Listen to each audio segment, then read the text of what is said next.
Baiklah, Assalamualaikum dan salam Malaysia Madani. Kita mulakan informasi cuaca pada pagi ini dengan melihat kepada carta angin semasa. Dapat diperhatikan ketika ini, angin masih lagi bertiup dari timur laut menuju ke semenanjung Malaysia dengan kelajuan yang agak kencang melebihi 40 km sejam. Oleh yang demikian, Met Malaysia telah pun mengeluarkan amaran angin kencang dan laut bergelombang peringkat pertama, kedua dan juga ketiga melibatkan kawasan-kawasan yang berwarna berkenaan. Keadaan ini akan berkuat kuasa sehingga 25 Januari nanti. Oleh yang demikian, keadaan ini adalah amat berbahaya untuk aktiviti menangkap ikan, bot-bot kecil dan perkapalan serta aktiviti pantai dan sukan laut. Baiklah, kita beralih pula untuk melihat tinjauan cuaca semasa pada pagi ini. Dapat diperhatikan ketika ini keadaan cuaca di hampir ke semua kawasan di semenanjung Malaysia berada dalam keadaan baik dan tiada hujan dan kami jangkakan keadaan ini boleh berlanjutan sehingga ke petang nanti.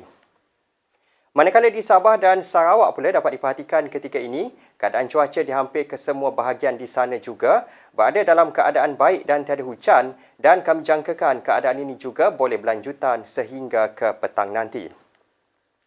Baiklah, pada sebelah petang pula, Met Malaysia menjangkakan keadaan cuaca panas dan tiada hujan dijangka berlaku di hampir ke semua kawasan di semenanjung Malaysia termasuklah di Sarawak. Hujan hanya berlaku di beberapa tempat melibatkan bahagian Sandakan dan juga Kudat di Sabah.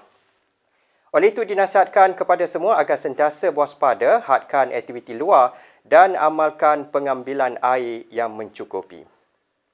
Baiklah, sekian sahaja informasi cuaca pada pagi ini. Dapatkan maklumat cuaca terkini dan sahih melalui aplikasi My Cuaca atau boleh ke laman sesawang kami di www.met.gov.my.